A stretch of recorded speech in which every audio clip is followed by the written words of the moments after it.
Bueno, muy buenos días, gracias por la invitación, Carlos, y buenos días para todos los televidentes. Sin duda que hoy se arranca un proceso que no puede limitarse solo a la designación del secretario ejecutivo.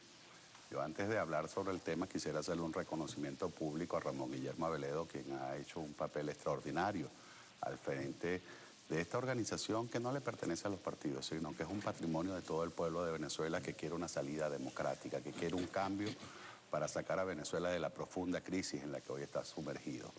Pero entiendo también que la renuncia de Ramón Guillermo es un ejemplo que debemos seguir.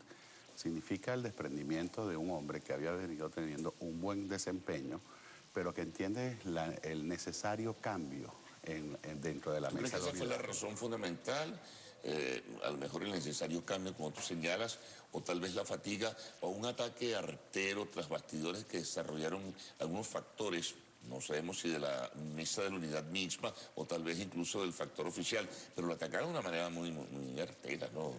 De manera muy Sí, baja incluso. lamentablemente eso es, digamos, una de las cosas que en público se evidenció, pero yo estoy seguro que también que Ramón Guillermo Aveledo es un hombre curtido en estas lides políticas que sabe que la ingratitud, las miserias de muchos actores, bien sea del oficialismo o de algunos compañeros en la mesa de la unidad, no creo que haya sido lo definitivo en su toma de decisión. Yo creo que es la necesidad de que haya un replanteamiento dentro de la mesa de la unidad, donde haya nuevos mecanismos a la hora de tomar las decisiones, la redefinición de una estrategia, de darle un viraje a que la mesa de la unidad en estos momentos que no son electorales no puede estar privilegiando el debate político. Yo creo que la mesa de la unidad en este momento tiene que exponerse al servicio del pueblo de Venezuela para ser la voz, para ser los abanderados del reclamo, de la protesta, de un pueblo que hoy está sumergido en la peor crisis social y económica de toda nuestra historia republicana. Ahora, Alfonso, hay quienes dicen que hay un debate muy abierto, ¿no?, que tiene un registro informativo que hemos visto en diversos medios de comunicación social, pero hay quienes plantean que la mesa de unidad debe aparecer solo en los escenarios electorales. ¿Tú estás de acuerdo con eso?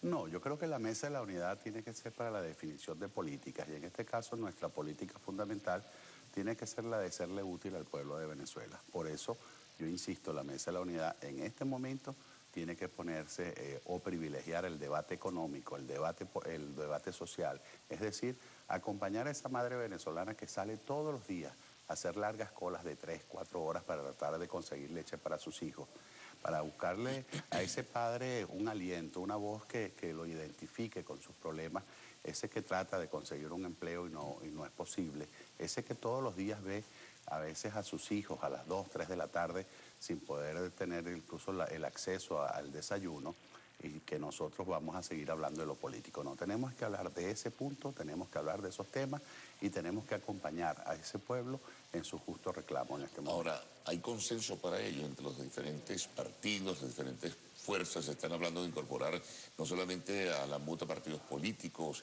a las academias, a las universidades, a los sectores sindicales, a los sectores estudiantiles, en fin, ¿es posible eso? Yo creo que esa es la intención de fondo de Ramón Guillermo Aveledo cuando se separa. Yo creo que él está dando un ejemplo de desprendimiento, de compromiso, de responsabilidad. Él incluso dice, yo no me retiro de la mesa de la Unidad Democrática, pero sí cedo mi espacio para que los demás también de alguna manera copiemos ese ejemplo, para que entendamos que muchas veces hay que privilegiar, o particularmente en este momento, tenemos que privilegiar el interés del pueblo de Venezuela por encima de los intereses personales, de los intereses partidistas. Yo hago un llamado, por supuesto, a ese liderazgo serio, a ese liderazgo responsable, ese que ha venido señalándole al país el camino correcto, no ese que busca atajos o que de manera irresponsable, por lograr algunos minutos de protagonismo, nos plantea soluciones que son inviables, que son Los imposibles. grupos minoritarios fueron de alguna forma los que influenciaron y atacaron a Ramón Guillermo Aveledo. Por eso es importante que los que hoy están actuando con absoluta responsabilidad actúen con mayor coherencia, con mayor cohesión y que entiendan que la unidad no puede ser un mecanismo ni de manipulación, ni un mecanismo para sacar beneficios particulares, aventajarse o de alguna manera para descalificar a otros, sino que la unidad tiene que ser para interpretar un sentimiento nacional de un país que hoy reclama un cambio y que debe empezar por la propia conducta de las dirigencias de oposición. Ahora, porque esos grupos minoritarios, que si lo mides desde el punto de vista electoral, bueno, se abre un debate sobre si tienen fuerza o no tienen fuerza. crearon grietas y fisuras dentro de la MUD? Mira, yo creo que lo que en este momento hay que destacar que existe un estado de crispación, de malestar. Cuando yo veía en estos, creo que el día de ayer al presidente hablar de que iba a tomar decisiones en caliente, yo creo que va a tomar decisiones cuando un pueblo está caliente, cuando un pueblo está molesto. Y son decisiones que Pues en este esa decisión momento apunta a que la gente ponga más caliente, porque el aumento del precio de la gasolina va a tener un impacto inflacionario significativo. Y le vas a sumar algo que la gente ha olvidado de repente, ¿no? La unificación cambiaria. Eso va a tener un impacto inflacionario también bien apreciable y significativo. Precisamente, y ahí es donde la MUD tiene que decirle al señor Maduro que ya basta, que para él los únicos ajustes económicos son los que se les impone al pueblo de Venezuela. No se pueden tomar medidas de manera Tardíos aislada. por lo demás, porque no Muy se hicieron tardíos, antes. pero además de manera irresponsable, porque el problema de Venezuela no se resuelve nada más con el aumento de la gasolina o con la unificación cambiaria, que no es otra cosa que devaluación. ¿Por qué el señor Maduro no habla de la disciplina fiscal? ¿Por qué no hablamos de eliminar la expansión del gasto público? ¿Por qué el señor Maduro no deja de malgastar el dinero del pueblo de Venezuela en sus araos, en sus fiestas, que todos los días los vemos en cadena nacional? La semana pasada llegó un crédito adicional a la Asamblea para resolver o para atender el problema del racionamiento de agua. Ese crédito eran por 85 millones de bolívares, pero sin embargo ese mismo día llegó un crédito adicional por 1.436 millones de bolívares para la publicidad del señor Nicolás Maduro. Wow. Entonces estamos hablando de privilegiar los verdaderos problemas de la gente.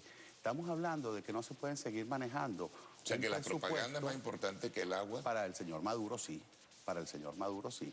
Para el señor Maduro y para este gobierno es más importante su congreso ideológico que atender la crisis económica. Aquí han estado prácticamente paralizados el Ejecutivo, el Parlamento Nacional, porque el partido de gobierno está en un congreso ideológico. Por Dios, ya basta. ¿Y eso le importó a la gente? Mira, yo creo que a la gente le importa cuando va a un supermercado y hace 3, 4 horas. ¿Cuál fue el impacto del congreso ideológico del partido del gobierno? Ninguno. Por supuesto que desde el punto de vista de solución de los problemas de la gente, ninguno. Porque para ellos lo ideológico está por encima del problema social y del problema económico. Pero insisto, el problema económico no solo se resuelve imponiéndole a los venezolanos más sacrificios. El primero que tiene que hacer sacrificios es el gobierno nacional. ¿Por qué aumentar la gasolina antes de revisar los acuerdos internacionales? O sea, aquí se está regalando, prácticamente regalando, más de 280.000 barriles todos los días a Petrocaribe y a Cuba. Y digo regalando porque las condiciones de crédito son de 25 años con 2 años muertos al 1%.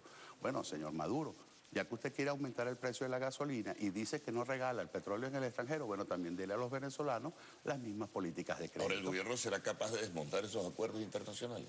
Bueno, yo creo que esa es la exigencia del pueblo, porque la solidaridad es cuando un país está bien y de alguna manera ayuda a otros que están en situaciones de desventaja. Pero en este caso, Venezuela está financiando países que tienen economías mucho mejores que la nuestra. Ninguno de los 16 países de Petrocaribe tiene una inflación tan alta como la venezolana. Incluso ahí ninguna de esas inflaciones pasa de un dígito. Ahí en ninguno de esos países hay los niveles de desabastecimiento que ya en Venezuela están por encima del 33%.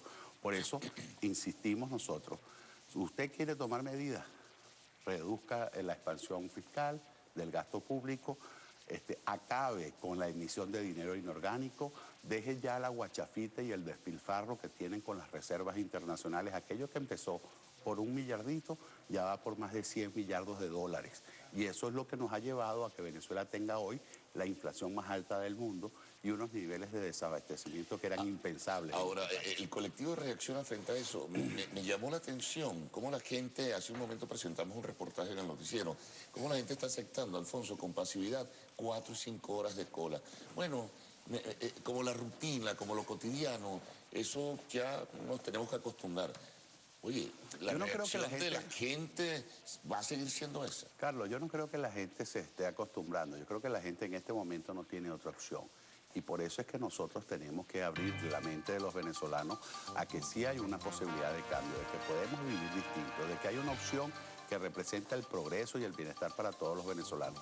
Que los venezolanos no podemos seguir aguantando que hagamos largas colas para conseguir los productos de primera necesidad, que luego cuando los conseguimos entonces el dinero no nos alcanza porque la inflación es la más alta del mundo, pero además, después que consigues los alimentos, entonces tienes que hacer colas para conseguir el gas o todos esos productos que hoy están en manos del gobierno nacional.